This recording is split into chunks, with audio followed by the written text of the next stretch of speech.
to another episode of Stuck in My Mind podcast. I am your host, and my next guest is a New York Times bestselling author, as well as a Wall Street bestselling author, acclaimed mentor, speaker, and entrepreneur. She's also known as the Book Whisperer. Welcome to the show, Bridget Cook-Burch.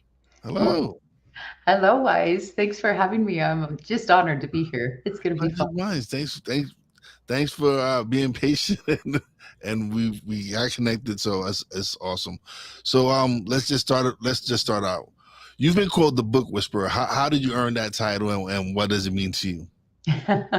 Well, I love it because I didn't come up with the title. I had so many of my clients that just said, "You are like the book whisperer," and finally I adopted it. And I take it as a compliment. It's something near and dear to my heart to see the potential of people and their stories. And oftentimes we can get stuck in our stories. And so I love to unravel stories, and I love to help people put stories on the page so they can be so inspiring to themselves and to other people and actually change the world. Awesome. Can you share your journey from being an entrepreneur to a best-selling author, and how storytelling has become your passion? Yeah, I kind of have a little bit of a twisty, windy story, but I'll keep it short. In my early 20s, I was going to college, working three jobs, and feeling pretty rotten about life. Like I felt like I just wasn't measuring up to anything, that I was failing school, I was failing my health, I was failing my relationships. And I ended up in the hospital, Wise, and it was really rough because I was listening to a couple nurses outside in the corridor, and they're saying she's not going to make it until morning.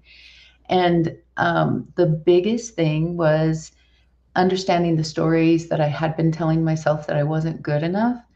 But I had this presence that came and filled my room and told me I was being given a second chance at life. And it was so remarkable because I knew that I had not fulfilled the measure of my creation. I did not know what that was, but I knew I hadn't done it yet. But through a series of miraculous circumstances, I walked out of the hospital after that in 24 hours. And it was so amazing because I knew a certain antibiotic they were giving me was killing me, and I hadn't had that knowledge before. So there were miraculous things that happened, and it shifted the story I was telling myself, and I began to see myself more as more valuable than I had thought before. And what was even more beautiful to me was to look around at anybody that I would come across, and I was not afraid of people anymore, and I just loved them, and I loved their stories.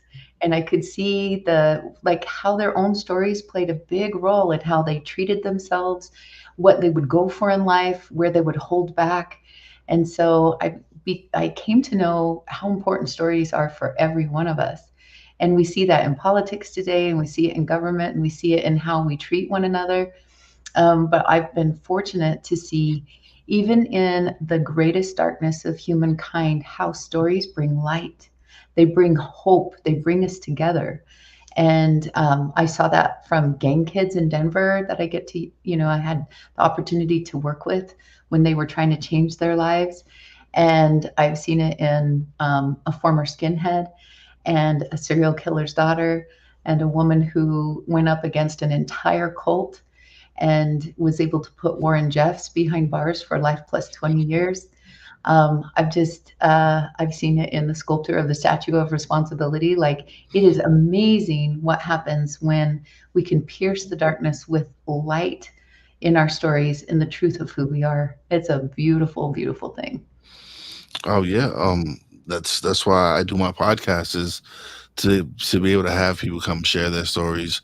It was something that was very important to me. Like, I didn't know what my purpose was prior to me starting my podcast. I didn't even know I had a voice, anything. And so when I started my podcast and I started doing these interviews, and I was talking to people from all walks of life, and realizing that everyone has a story, and everyone has a story to share, and so being able to have people come on, share their stories, share their knowledge, and hopefully someone could be one person in the audience who catches this show, and it has an impact on their lives, then I feel like, okay, I'm doing what I'm supposed to be doing.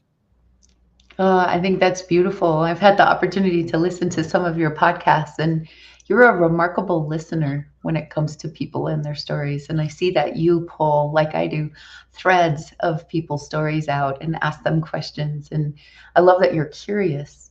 And I love that you found your voice. I think that's amazing and beautiful. And your own story has become important as well. Yeah. So your books are often focus on stories of trauma and transformation. What draws you to these themes? Well, obviously, in the beginning, it was because of what I'd been through, right? Hmm. Just that total transformative shift for me. And then I saw it in, everyone from gang kids to CEOs to across the board. I was seeing this as a possibility in every person. But I also saw that as a society, sometimes we're drawn to true crime or certain things in the dark. Um, and it's easier for us if it's fiction because we don't want to think about hard stuff happening to the human soul in these hard things, but even then, like true crime and other things, like we're drawn to the darkness, and I think it's because in our darkness lies the seed of our greatest glory. It's where we come to find ourselves. It's where we come to grow. It's where we recognize how resilient and amazing and what light we really have. And, there's these things called happy accidents. I had written two and a half of these books before I ever found out about something called the hero's journey. And it's something that Joseph Campbell had come up with in terms of after he had traveled around the world and especially visited indigenous cultures and also studied the history of mankind and philosophy. And he realized every single one of us is on a hero's journey, and we go through trials and errors, and we have to cross thresholds from the ordinary into the extraordinary, and we usually don't want to go. We don't want cancer, we don't want divorce, we don't want to face our nemesis, and yet we end up being the humble hero, the reluctant warrior, but we grow and we continue to grow. But I also find it fascinating, wise, that like the darkest place that we find ourselves is when the outer battles and the inner battles meet. It's where we have to look at ourselves. We go to meet the dragon in the cave and we discover we're the dragon, right? And so, in the stories that I've written and my own story and the stories I've seen in others, what's really amazing where people step out of being victims of life and into victory is when they meet themselves head on and they decide to push forward anyway. And there is somewhere on the road back home where they say, if I can spare someone else the depth of this pain or let them know they're not alone, if I can serve someone else, then all of this will have been worth it. And that's when a person goes from victim all the way to victor. And I get really enthused with their stories because then I know transformation is involved. Like they have completed what we call the conflict character arc. They've come up against the lies of who they're not and discovered the truth of who they really are. And that is transformation. Yeah, it's amazing how so many people prefer to stay in the victim role though, and I know I went through my struggles, and I went through my and I faced my demons, and it's not easy, but like you, just something hit me and was like, this isn't your path, because I had lost my wife in a car accident when I was 31, and then it was just one tragedy after another. I reunited with my father only to lose him, and I lost a lot of people close to me, and I felt like it was me.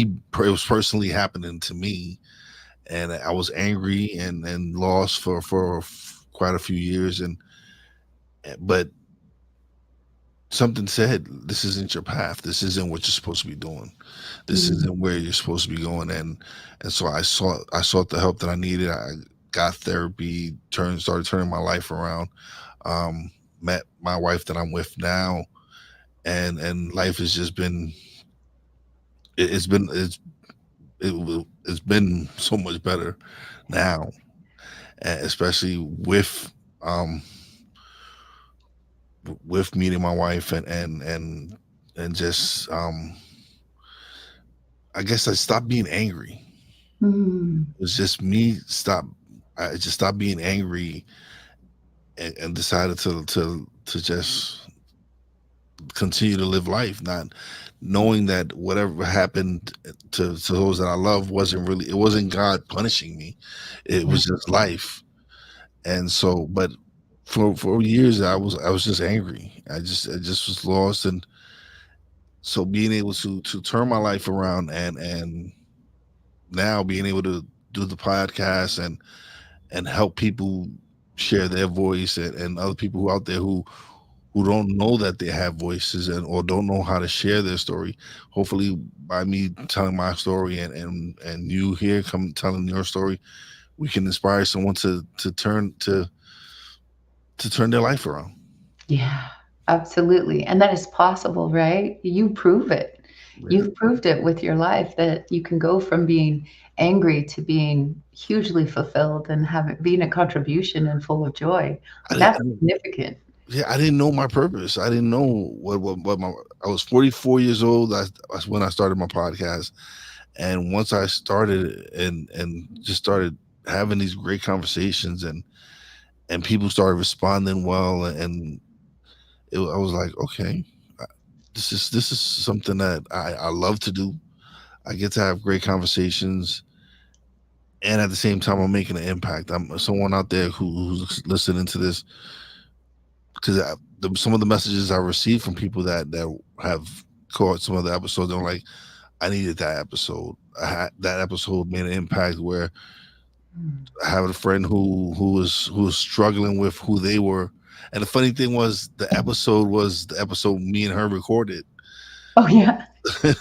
So because I had forgotten we had done the episode and I released it like a year later and she was struggling through some things. She didn't even feel like that person who did the interview with me. And when I released the episode and the picture I used for the thumbnail and just me describing her, it was something like when she saw it, she was like, "Oh man!" She's like, she messaged me. She was like, "Is this the episode we did last year?" And I was like, "Yeah, I'm sorry for the delay. I kind of lost track of it." And she says, "No, thank you, because I haven't felt that way in such a long time." Oh, And to hear those nice words you said about me and you picking one of my favorite pictures as the thumbnail it was just okay. That right there was like, okay, I am doing the right thing. This is what I'm supposed to be doing. This is what I need to focus on and continue to do. hmm. Oh, I'm glad you found that. And I'm glad that you were able to be such a gift to her. It's crazy too, isn't it? Yeah, Timing. Like we were talking about happy accidents and synchronicities, and I just don't believe that there are accidents. I think that there's a lot more magic at work than we give ourselves and the universe credit for. you've run retreats in Utah, Italy, and Ireland. How do these immerse experiences help writers tap into their stories more effectively? Oh, well, I love to have immersive, accelerated, uh, and just these incredible learning experiences that you can't get in a classroom. So when you get out of your element, when you're in a beautiful place in nature, when you're getting to taste of a new culture and language and food, there's just all of these amazing things that happens in the development of a writer that they just don't forget. And they have sensual experiences, with their five senses, which is great because most authors they focus only on the visual. But when you have this experiential learning of, oh my goodness, a reader doesn't know how to taste or smell or hear or touch, anything until you put it on the page. And so all of a sudden they're living that and they become better writers, better communicators for the whole rest of their lives. I also love it because we work a lot on outlining because this is something that keeps a lot of people stuck is, I have these great ideas and I have these different stories, but I just don't know how to put them together.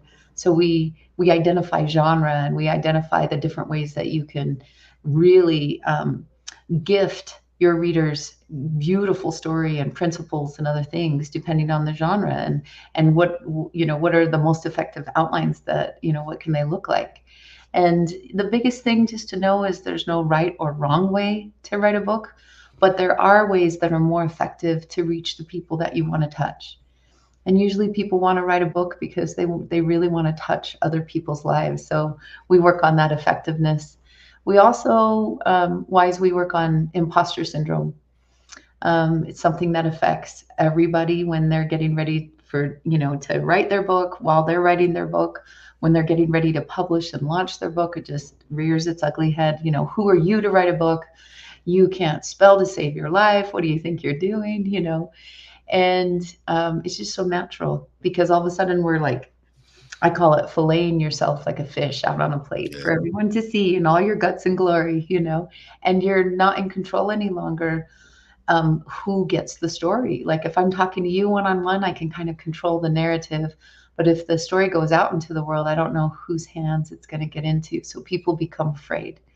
But I'll also say that having the courage to do that is when these books take on a life of their own. They end up in nursing homes and hospitals and prison cells and other places where unexpectedly they change people's lives. They give them hope. They bring so much more meaning. And so I love to hear the stories of what happens when a book goes out into the world. Because most people are not going to get wealthy from writing a book, but most often, if they let themselves be visible, they will become abundant in the doors that open. The speaking they're able to do, the people they get to break bread with, the places they're asked to go, they've had to become courageous, so they're willing to take steps in other areas of their world. And people look at authors as leaders, and so they'll ask them to step up in other capacities, and those doors that open are miraculous. It's really wonderful. Awesome. Um, as someone who's been featured on Oprah and major media outlets, what has the visibility meant for your mission? Well, that's actually a really good question, and it's kind of funny because for the first part of my career, for a lot of it, I was behind the scenes. Like when Melissa Moore was on Oprah, I was in the green room celebrating everything. When Oprah said she loved the book and said, "Do you want to know which section is my favorite?" And Melissa's like calmly saying yes, and I'm in the green room going, "Yeah, we want to hear what's your favorite part." And just being excited to be a witness and a celebrator of other people. But I did reach a point where I learned that I was ripping people off by always being behind the scenes and not sharing my own stories and not sharing my own wisdom and helping people through that. So I had to break down some barriers to my own wisdom. I had been in a domestic violence marriage, and it was dangerous to be visible. There were certain aspects of myself and my voice that I shut down for a long time. So it was easy for me to be everyone else's cheerleader. But when it came to my own stories and my own programs and writing, I really have had to break down my own walls and recognize the fear that we all have in sharing ourselves, but also learning the deeper parts of me that I'm discovering as I'm writing, and definitely the visibility that I've had to do in order to let people know this is a service that's available for you, and I would love to work with you. And nobody can come to my retreats if they don't know that they're out there. So I have to be visible, to help. Like I'm working with Olympic champions and rock stars and other people doing ghostwriting or coaching and mentoring them to write their very best book. And it's been stepping out of my comfort zone and being visible that has allowed for that to take place. Okay. How does storytelling play a role in leadership and helping people become change makers in their communities? That's such a great question. I will share this with you. As I mentioned, when people become authors, they're immediately looked upon as leaders in their community, which is great. So that's an important thing. but there is the courage and the morphing into the hero of your own story that takes place when you choose to step up. You know, I heard a quote today that said, you know, you can pretend to care, but you can't pretend to show up. And I thought that was really brilliant and remarkable because you can't pretend to show up. You are either doing it or you're not. Yeah. Yeah. And so leaders take risks. You know, they're willing to be the first one in the arena. They're willing to start something new. They're willing to fail. They're willing to face ridicule, and they're still willing to persevere for something greater. And so this becomes a significant journey in leadership for many authors, the ones who choose in. Yeah. It's even with what with the podcast. It was I didn't have no experience in doing any of this, but I just once I figured out this is what I wanted to do, and I just started investing in myself, really wanting to improve in my craft, and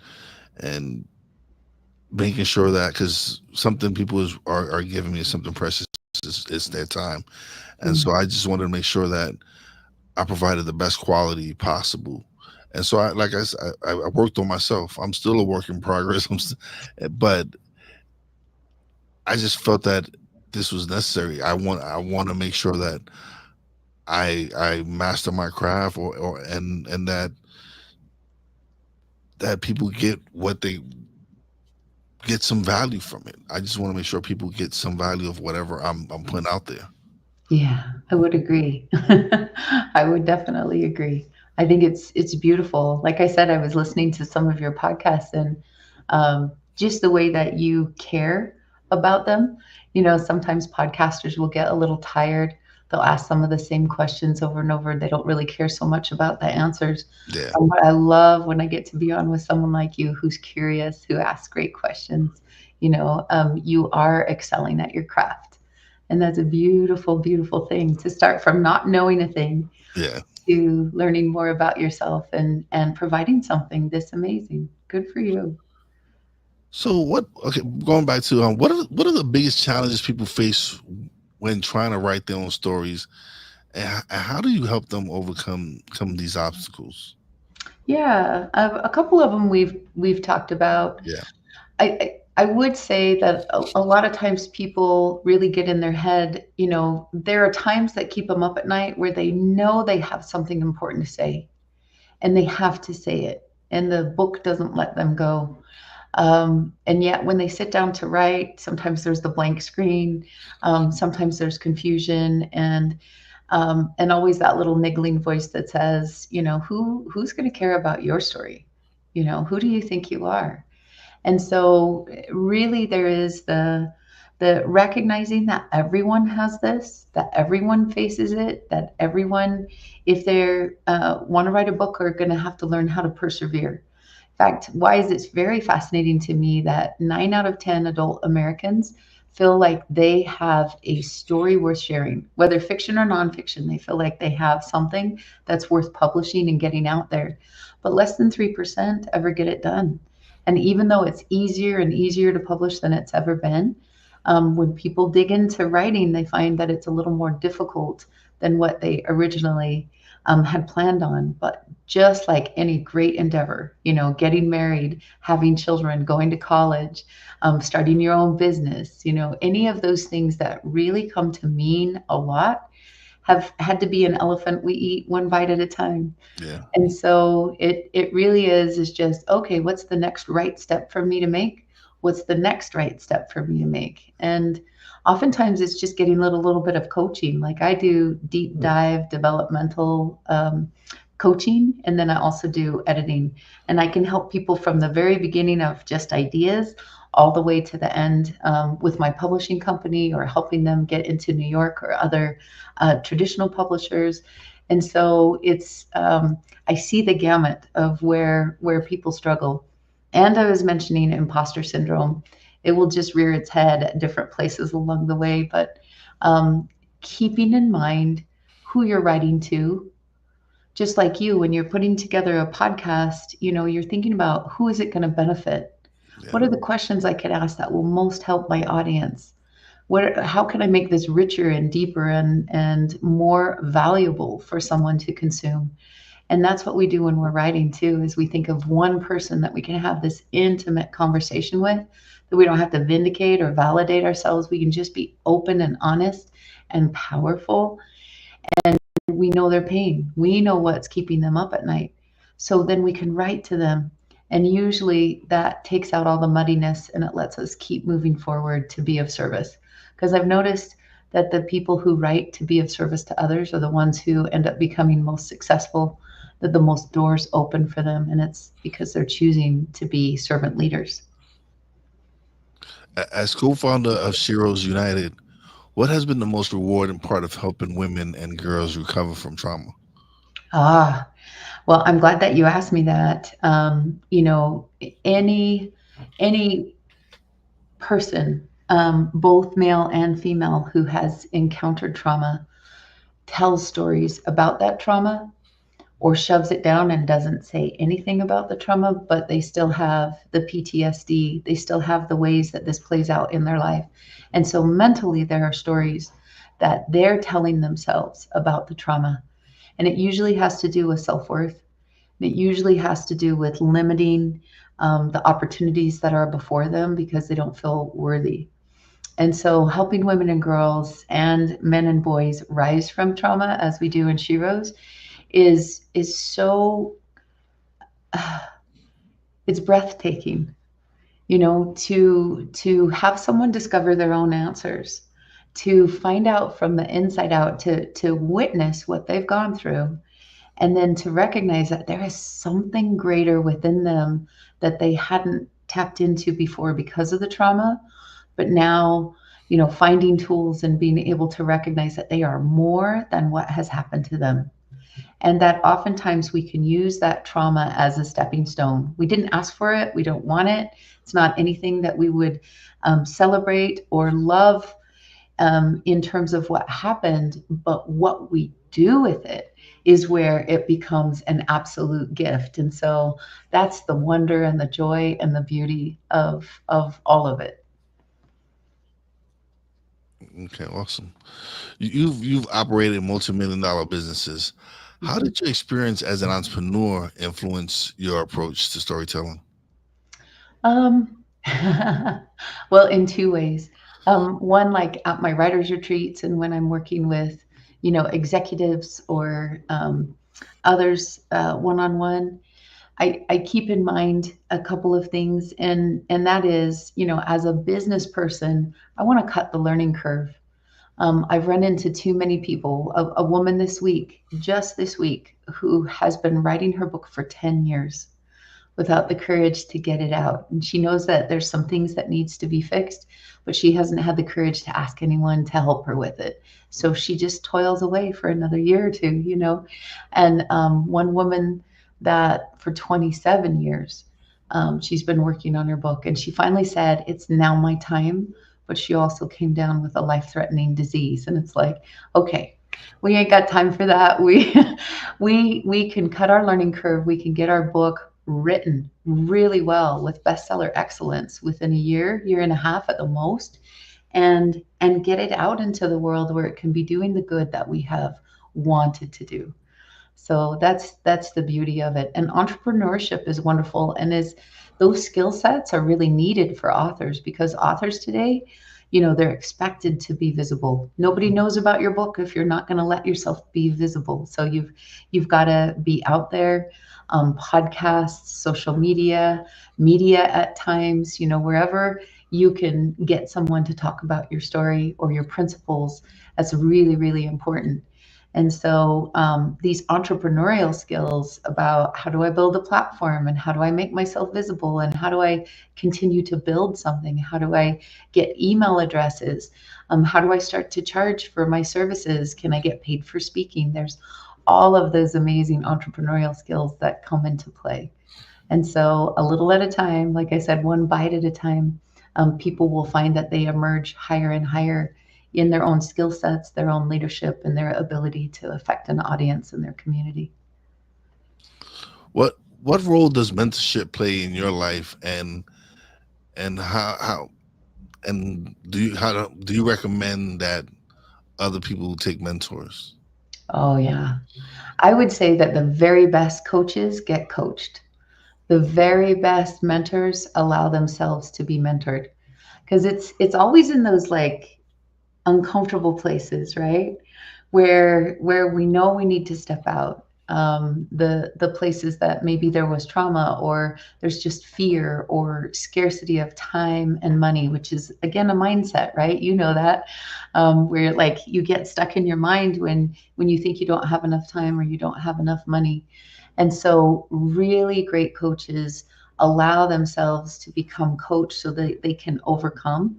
And you know what's fascinating wise is that it's like the places that we struggle the most are often the places that when we learn the skills to overcome that we just shine. Like it's the places where we can really give and we give authentically because now we're not a wounded healer or a wounded leader. We're actually a victorious leader and healer. And so we can make a greater impact. How do you balance the emotional heaviness of trauma based stories with the resilience and hope that you bring to your readers? Mm, that's another great question. I love these. Well, one of the big things I would say is, you know, that there has to be balance in stories. You know, when people have encountered a lot of trauma, Yeah. they have a tendency to have a lot of low points in their story. And sometimes they even forget, like, where was I resilient? Like, where did I first overcome this abuse or the bullying or the death of my loved ones or whatever it was that I was facing? Like, where did I quietly or resiliently rise?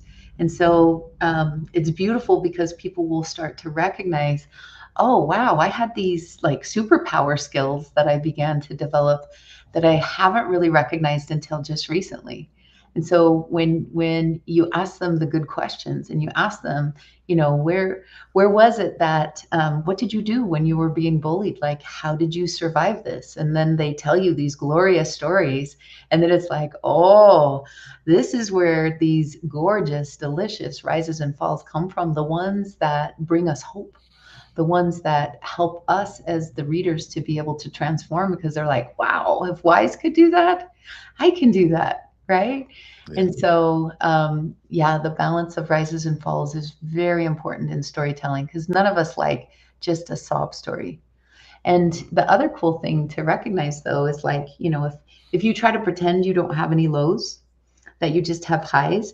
You know, you're living this life and then you have these little occasional highs. I like to flip out my leg and pretend unicorns and rainbows, you know, and there's very little meaning there, because you're not being real and raw and human. But when you allow yourself to be vulnerable in your lows, it makes your rises, your highs, that much more effective.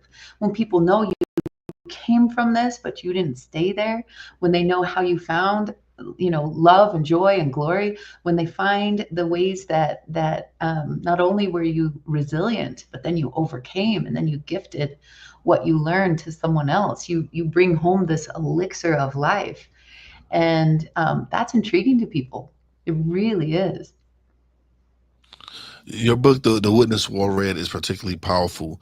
Can you walk us through how that story came to life? Yeah. I my second book had come out on Oprah, and I had, you know, with Melissa Moore, and I had more than 200 people just kind of climb out of the woodwork and ask if I would write their stories too. And I, I was struggling because I was already writing another book. I was running a multi-million-dollar trucking company and a phone book, and I was like, oh, I can't do everything. But it really got me thinking about what I did want to do, where I did want to spend my time on. And from my first two books, I was just inspired by this light in the greatest darkness. And Rebecca's story was one of those. So I had been in a Ideal Life Vision class with Anne Webb and met an extraordinary author by the name of Kevin Hall, who wrote the book Aspire. And he and his wife were in there. And he'd made this connection with this young lady, but he did not have the wherewithal at the time to write her story. And he knew it deserved to be written. And like I said, I had other projects that were going on, but I heard this story. I also heard the triumph, because there were a lot of victim stories out there, but she was incredibly victorious. And even though she wasn't to the end of her story when we first met, I heard so much in 20 minutes of listening to her talk where I'm like, this book must be done. And even though I was very busy, I was committed and passionate because she'd grown up in this polygamous sect, and there were a lot of really good people, God fearing people in that organization. There were also a lot of twisted leaders, including her husband's son, Warren Jeffs. And so she's forced to marry someone at age 19. She never even kissed a boy. She'd never been on a date. And her dad made her marry the prophet of the FLDS church. And so she had to have geriatric care on her honeymoon. Like, it was extremely painful. And she came to find out that the next week her husband was marrying two more young women. And so she recognized that her happiness was in her hands. And if she was going to do anything, affect her community, be a contribution, it was going to be her choices. And so she did. She affected this whole community in music and dance and celebration and beautiful things until Warren took over power.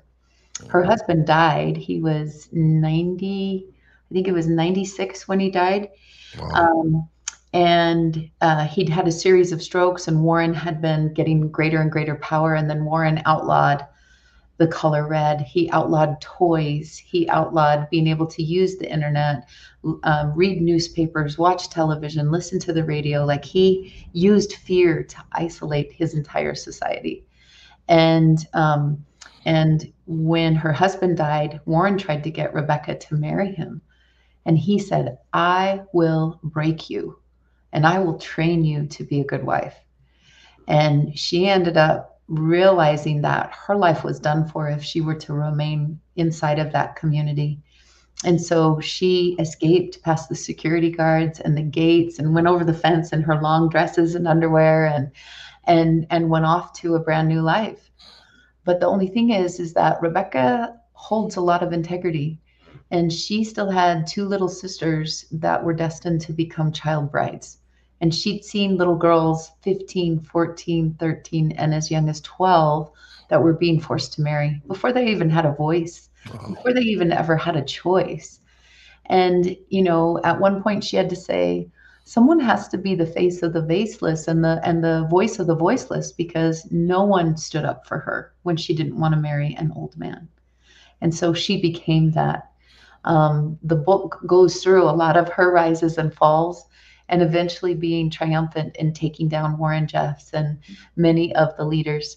And, the movement is still there. There's a lot of those old belief systems, the stories that people have been telling themselves for a long time, that Mhm. whatever you suffer here is worth it, because then you'll get to be in the glory of heaven with God in the hereafter. And so there still is a lot of dysfunction, but I'll tell you what, there are a lot of heroes and sheroes that are rising from that culture, and it is worth celebrating. It's beautiful to see people breaking out, choosing to love one another instead of fear each other and hate each other or be afraid of the outside world. They're bringing a lot of light into that darkness, and it is worth celebrating. Definitely, definitely. I know you have a meeting, so we're gonna cut it here. But thank you for being such a wonderful guest. So would you like to keep the date in January so you could come back? If you would like me, I would love to, Wise. You're Yes, a yes, fun host, and because I got I'm more enjoying stories. I'm enjoying this conversation, and I don't want to rush through it, but yeah, let's keep the date for January then, and have Okay, you that back sounds on and wonderful. have part two of the conversation, because I really do want this. Still, I got questions I want to ask you still, that so we're gonna save those. But now you get to plug away, let them know where they can find you, everything. Beautiful. So thank you. And my Hold on, wait, hold on a second. oh, Wrong one. I will tell you, you can find me at uh, yourinspiredstory.com and inspiredwritersretreat.com. And I would love to hear from you about your stories. Thank you. All right. Thank you. So we're gonna keep you on the date for January. Have you come back on and finish the conversation because I know you have to go. But thank you for taking this time out and having this conversation and stopping by and sharing some of your story. And I look forward to having you back on in January. Oh, I'm looking forward to being back. You're wonderful. Thank you so much. Thank You you. have a Thank you. beautiful day. You All too. right. Take Bye. care. Bye bye. All right. Another great episode is in the books. Uh, Big shout out to everybody who tuned in. If you catching the live episode, thank you. If you catch the replay, appreciate you. If you haven't subscribed, please subscribe, hit the notification bell. Um, yeah, I appreciate everybody who out there who's been supporting this show. Greatly appreciate it. Big shout out to my Real Wise fan, Poppy J, Brandy J. Love you guys. Big shout out to the boss lady. Love you and appreciate you. And as always, a big shout out to all the essential workers out there. God bless y'all. Be safe. You know your boy Wise does it. Peace out.